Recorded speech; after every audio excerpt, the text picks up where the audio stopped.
Have you ever smelled something and thought to yourself, wow, that smells just like Wednesday, March 16th in third grade when I was learning about binary code in Math Olympiad after school? For me, it's the scent of fresh linen essential oil. That smells exactly like the original Jumanji movie. But why is that? Why do certain smells send you spiraling down memory lane? The scientific term for this is odor-evoked autobiographical memory. Let's start with the basics.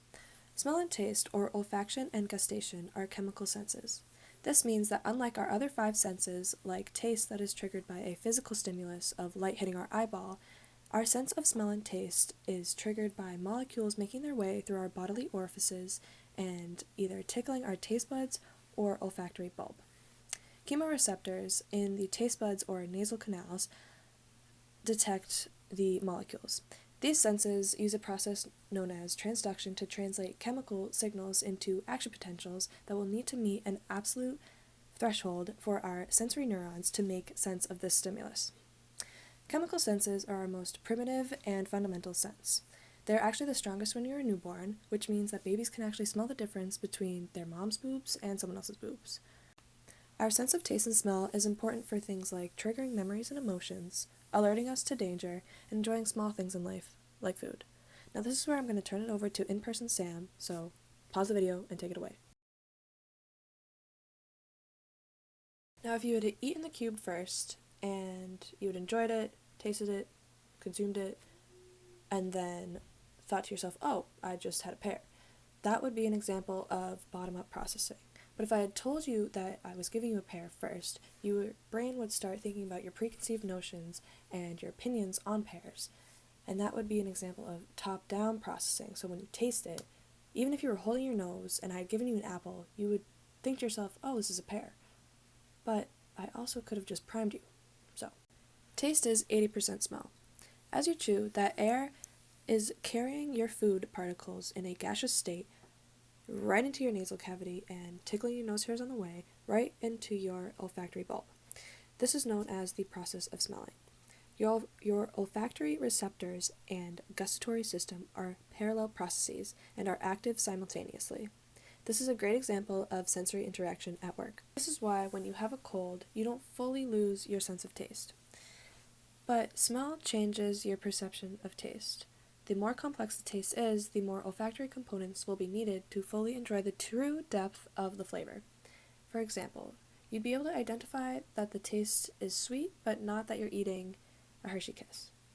You have 5 basic taste sensations that your papillae or taste buds on your tongue can taste, and they are sweet, salty, sour, bitter, and umami, which is like the taste of meat, is what I got out of it. Smell plus texture plus taste makes flavor, and this is what makes food so enjoyable. But what do these senses have to do with triggering specific memories? And why, even with sensory adaptation, do smells transport us back to another time? All other senses go through the thalamus that sends the stimuli to the designated processing sensors. But smells have a different path.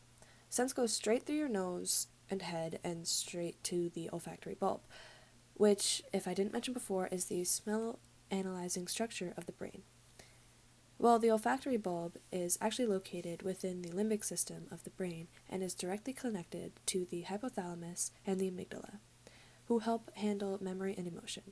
This direct pathway is why even the most subliminal sensations can trigger intense memories. This means that the effect of smell on emotion is why memories that are triggered by smell will last longer and feel stronger. All your senses can trigger memories, but as I said before, smell memories are normally the stronger ones and the more vivid ones. And oftentimes they're from before the age of 10, so like of your younger life. This isn't all the time though. Memories linked to smell are oftentimes more perceptual than conceptual. This means the memory is focused on sensation rather than fact.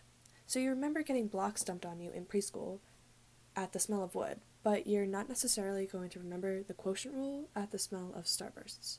Like, does the bottom derivative go first or does the top go first? I never know. This means when I smelled the fresh linen essential oil a few years later, I not only recognized the scent, but I had associating sensations and memories along with it.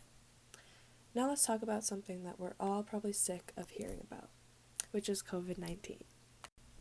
The most commonly talked about symptom of COVID-19 is probably the loss of taste or smell, or also known as anosmia. Now, slight taste or smell loss during a regular yearly cold is normal, but that's normally due to lack of airflow due to congestion or inflammation in your nasal cavity. Early on, it was suspected that the COVID-19 virus affected the olfactory neurons by either deactivating or denaturing them, which would cause the loss of smell. And researchers had originally thought that this virus had reached all the way back to our brain, which is very concerning for the unknown long-term side effects of recovered patients. However, through further research, we now know that this is not true and that it is the non-neuronal cells that are affected. So this means the cells that are supporting our sensory neurons are the ones that are infected by the virus, and this is a good thing. This is a good thing because this explains why most patients, not all, but most patients are able to regain their sense of smell and taste after recovering from COVID-19 with little to no permanent damage. As of November 19th, 2021, there has been up to 1.6 million cases of people without recovered sense of smell, which is concerning. Permanent anosmia can be very harmful to a patient. Our sense of smell helps us detect danger in our environment and in our food. This is where a like of psychophysics would come into play.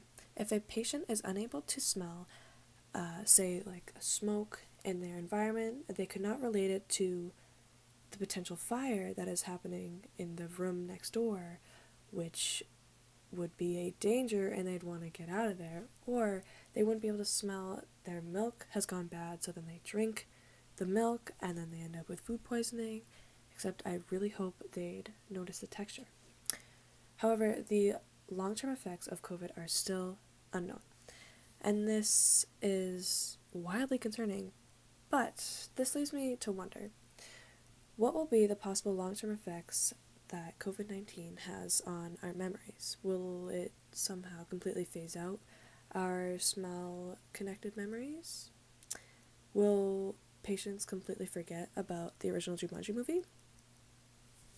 Something to think about.